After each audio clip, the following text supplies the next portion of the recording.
Selamat sore semua, dapat petunjuknya tentang kita ini kalau hidup terkadang dinasehati orang lain, bilangnya apa? Jangan ngurusin orang lain, iri ataupun sok suci.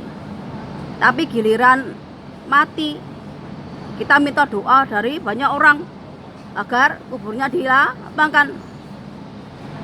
Jadi ketika hidup ngapain aja, nggak ingat sama Tuhan, nggak ingat sama kelakuan. Bahkan banyak sekali yang berpikir bahwa ketika kamu itu hidup melakukan banyak kejahatan ataupun yang nggak benar, yang nggak baik, hukumannya hanya di akhirat.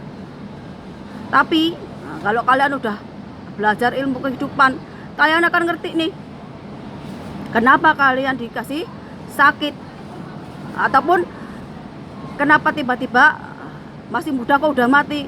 Belum tentu kalau cepat dipanggil Tuhan ataupun mati muda itu karena disayang Tuhan. Terkadang itu karena pola kita sendiri. Terkadang kita sendiri yang nggak ingat sama Tuhan. Sifatnya manusia itu kalau masih muda, masih sehat, masih kuat, masih punya tenaga dan sebagainya, cantik, ganteng, itu sombong, angkuh. Dinasihati orang nggak bakalan mempan, bebal, merasa dirinya sendiri Tuhan. Tapi kalau udah sakit-sakitan, udah tua, udah nggak punya tenaga, baru ingat. Itu pun kalau dikasih umur panjang sama Tuhan. Kalau enggak, ini yang prihatin adalah ketika hidup dinasehati orang lain itu nggak terima, malah mencaci maki balik. Orang menasehati itu tandanya masih sayang, masih mau mengingatkan, masih punya empati kepada orang lain agar kembali ke jalan yang benar. Tapi kalau udah mati baru minta doa dari banyak orang agar kuburnya dilapangkan, agar ibaratnya nggak dapat siksa kubur, itu sia-sia, nggak ada gunanya. Karena apa? Karena udah jadi mayit, udah jadi bangkai, udah mati. Perbuatan itu karma yang nanggung siapa? Dirinya sendiri. Orang lain itu nggak bisa masuk campur. Kalau dia punya anak keturunan, kalau anak keturunannya mau mendoakan, mau berbuat baik, masih bisa. Tapi kalau orang lain, contohnya nih, kalau saya itu misalnya nggak hati-hati dalam berkata-kata, mungkin saya akan mendukung gerakan yang sejenis.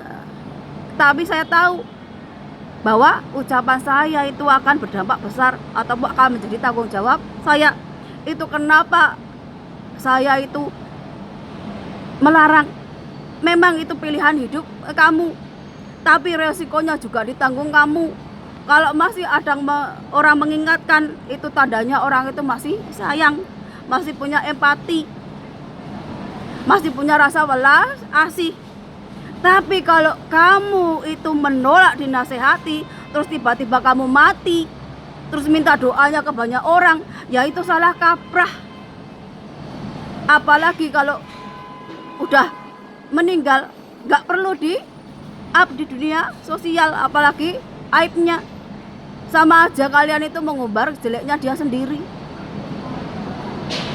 Ini bahwa terkadang kejadian di sekitar kita ataupun orang lain yang kita kenal meninggal, kita harus belajar dari situ. Itu dijadikan contoh. Ini yang perlu kita pelajari, bahwa hidup di masa depan itu kita nggak tahu. Tapi terkadang ketika kita itu sehat, masih muda, masih punya tenaga, punya harta, kita terlena, kita lupa jalan yang benar, kita lupa sama Tuhan, kita lupa menjaga kelakuan baik. Dinasihati orang pun gak mempan. Tapi ketika udah jadi bangkai, udah jadi mayit, baru kita play victim. Minta doa dari banyak orang agar diampuni. Semasa hidup ngapain aja. Ini yang banyak sekali terjadi. Dan malah didukung banyak yang ahli agama, tapi malah mendukung. Banyak juga ulama, pemuka agama, laki-laki tapi berdandan ala perempuan. Bisa kalian bayangkan?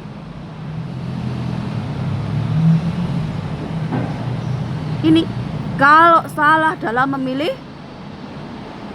pemuka agama, hidup bukan menjadi lebih baik lagi.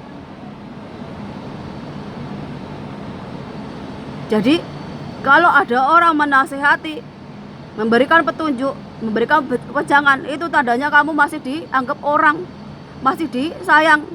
Tapi kalau udah jadi bangkai, udah jadi mayit, baru minta doa dari orang lain, itu salah kaprah. Perlu diingat, kita hidup itu saling mengingatkan. Jangan kalau diingatkan malah nantang. Sadarnya kalau udah mati, ya penyesalan itu udah nggak ada gunanya kalau udah mati. Selamat sore, Dasapai, jumpa.